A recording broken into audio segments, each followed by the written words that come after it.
حکایات صحابہ میں سے ہے صحابی رضی اللہ تعالیٰ عنہ کا مہمان کی خاطر چراغ بجھا دینا۔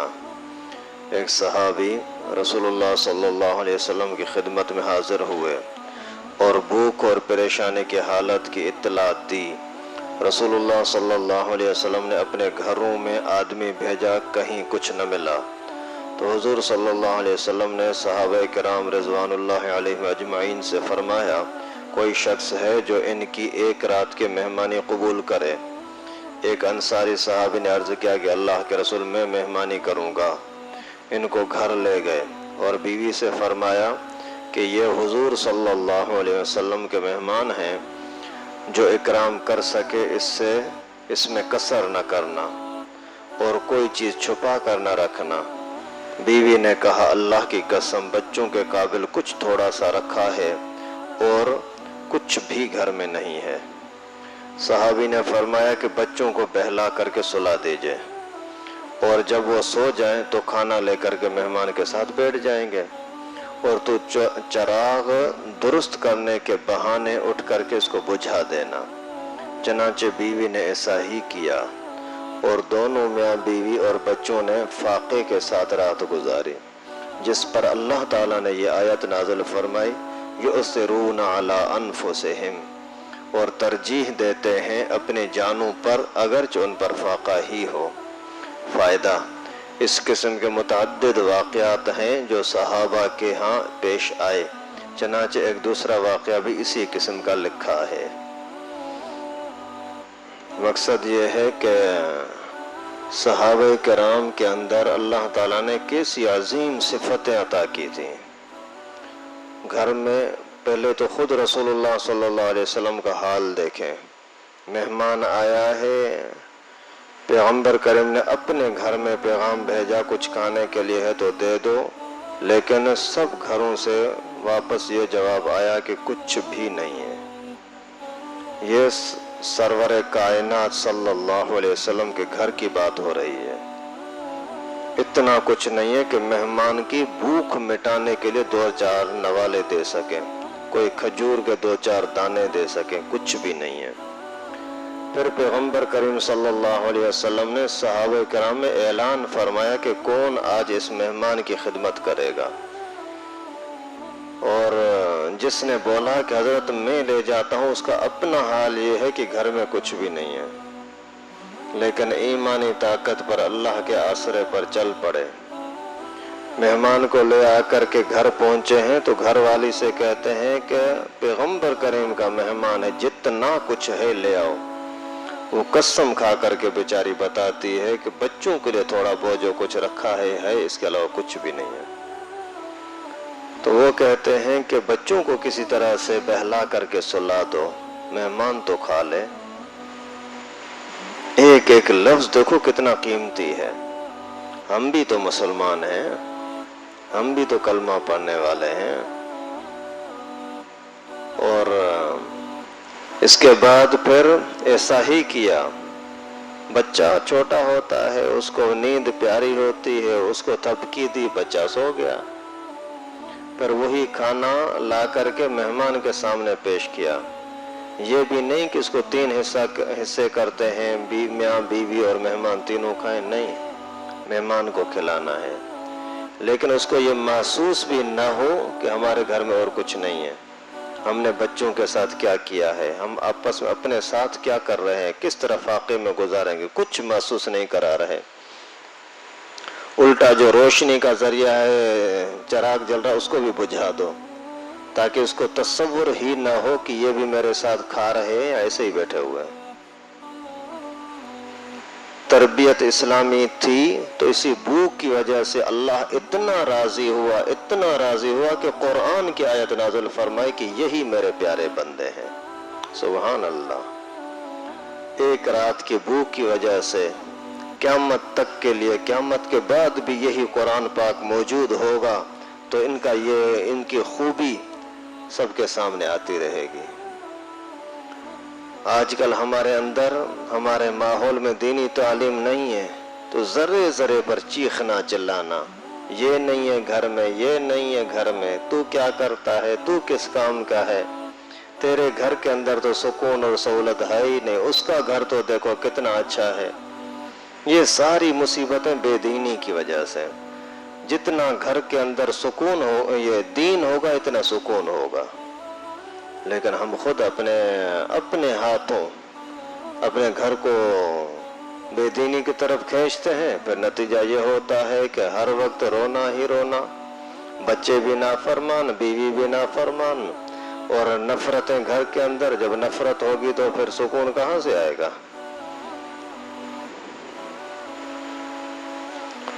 اللہ تعالی ہم سب کو صحابہ کرام کے نقش قدم پر چلنے کی توفیق نصیب فرما۔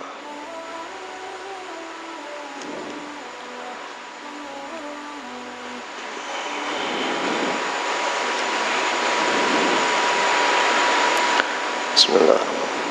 فضائل قرآن میں سے حضرت عطا رضی اللہ تعالیٰ عنہ سے روایت ہے، قال بلغنی ان رسول اللہ صلی اللہ علیہ وسلم قال من قرأ یاسین فی صدر النہار قضیت حوائجہ، کہ رسول اللہ صلی اللہ علیہ وسلم کا فرمان ہے کہ جو شخص سورہ یاسین کو دن کے شروع حصے میں پڑھے تو اس کی پورے دن کی حاجتیں اور ضرورتیں پوری ہو جائیں گی۔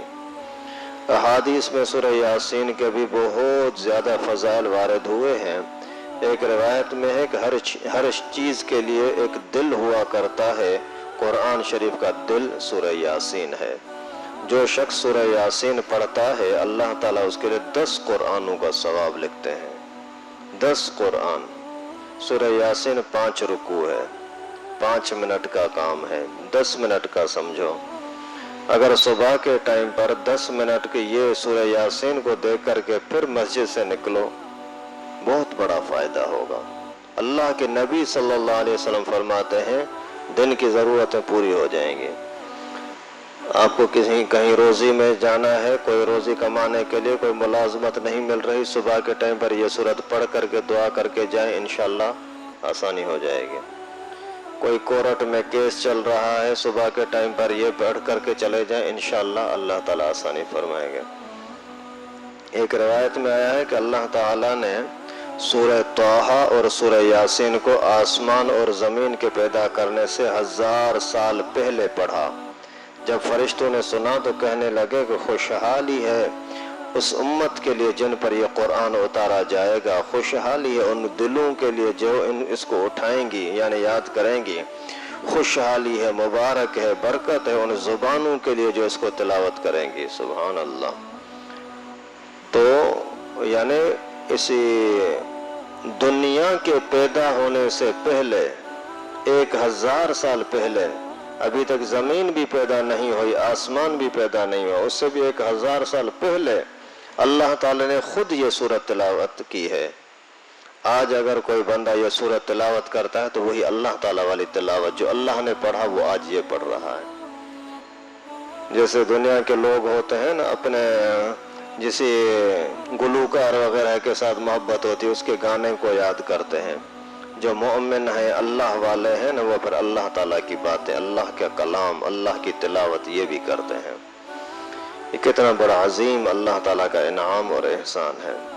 اس وجہ سے کوشش کیا کریں سورہ یاسین صبح کے ٹائم پر تلاوت کریں، اور اگر نہیں کر سکتے، پڑھنا نہیں آتا، یہ تو مسلمان کے لیے عذر ہے ہی نہیں، پڑھنا نہیں آتا۔ کیوں پڑھنا نہیں آتا یار؟ سیکھو۔ یہ بھی کوئی بات ہے کہ میں قرآن پاک پڑھا ہوا نہیں ہوں؟ یار مسلمان پھر کیسا ہے؟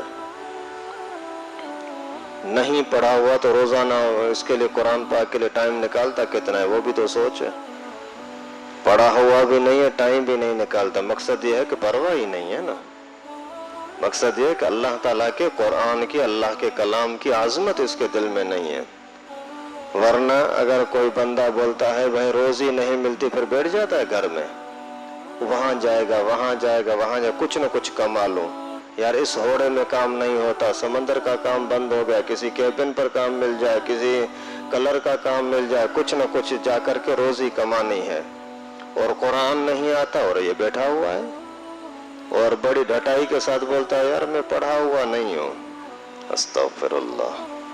تو خیر آپ قرآن پاک اگر پڑھے ہوئے ہو تو اس کی تلاوت کرو، نہیں پڑھے ہوئے تو پڑھنے کی کوشش کرو۔ یہ بہانہ اللہ تعالیٰ کیا نہیں چلے گا؟ پڑھنا نہیں آتا، کیوں پڑھنا نہیں آتا؟ اور جب تک آپ کو پڑھنا نہیں سیکھ سکتے تب تک آپ روزانہ صبح کے ٹائم پر اس کی تلاوت سنیں، موبائل کے اندر سنیں، ٹھیک ہے، اپنے بچے کو بولیں، بچی کو بولیں، بیوی کو بولیں، وہ پڑھے اور آپ سنیں، تو بھی انشاءاللہ کچھ نہ کچھ برکت ضرور ملے گی۔ روزانہ صبح کے ٹائم پر آپ کے گھروں سے قرآن پاک کی تلاوت کی آواز لازمی آنی چاہیے، لازمی، اس چیز کا معمول بناؤ۔ اسکول کے ٹائم پر تو بچوں کو ویسے بھی جگاتے ہو نا، بھائی اس کو 8 بجے جانا ہے اسکول، اس وجہ سے 7 بجے سے اس کو اٹھانا ہے اور تیار کرنا ہے اور یہ کرنا ہے، یہ کرنا ہے، اس کو 15 منٹ پہلے جگا لو۔ گھر کے اندر صبح کے ٹائم پر قرآن پاک کی کچھ تلاوت ہو جائے پھر چلا جائے گا۔ فضائل نماز میں سے ہے، عن عمران بن حسین قال سئل النبي صلى الله عليه وسلم عن قول الله تعالى ان الصلاة تنهى عن الفحشاء والمنكر فقال من لم ينته الصلاة عن الفحشاء والمنكر فلا صلاة له۔ رسول اللہ صلی اللہ علیہ وسلم سے کسی نے عرض کیا، کسی نے اللہ تعالیٰ کے اس فرمان کے متعلق پوچھا کہ ان الصلاة تنہا عن الفحشاء والمنکر، کہ نماز بے شک روکتی ہے بے حیائی اور ناشائستہ حرکتوں سے، تو اس کا کیا مطلب ہے؟ تو رسول اللہ صلی اللہ علیہ وسلم نے ارشاد فرمایا کہ جس شخص کی نماز ایسی نہ ہو اور اس کو بے حیائی اور ناشائستہ حرکتوں سے نہ روکے، وہ نماز ہی نہیں ہے۔ اللہ تعالیٰ نے فرمایا کہ نماز بے حیائی سے روکتی ہے۔ صحابی نے عرض کیا کہ اس کا کیا مطلب؟ رسول اللہ صلی اللہ علیہ وسلم نے فرمایا کہ اگر کسی کی نماز اس کو بے حیائی سے، جھوٹ سے، دھوکے سے، زنا سے، چوری سے، بے حیائی کے گندے کاموں سے اگر وہ نماز پڑھنے کے باوجود روکتا نہیں ہے تو سمجھے کہ اس کی نماز صحیح نہیں ہے۔ نماز کو سیدھا کرے، انشاءاللہ یہ حرکتیں خود بخود ختم ہو جائیں گے۔ فائدہ، بے شک نماز ایسی ہی بڑی دولت ہے اور اس کو اپنی اصلی حالت پر پڑھنے کا ثمرہ یہی ہے کہ وہ ایسی نامناسب باتوں سے روک دے۔ اگر یہ بات پیدا نہیں ہوئی تو نماز کے کمال میں کمی ہے۔ اللہ تبارک و تعالی سے دعا ہے کہ اللہ پاک ہم سب کو صحیح طریقے کے ساتھ، آداب کے ساتھ، توجہ کے ساتھ نماز پڑھنے کی توفیق نصیب فرمائے۔ جو کچھ ہم نے پڑھا سنا اپنی بارگاہ میں قبول فرمائے۔ وآخر دعوانا ان الحمدللہ۔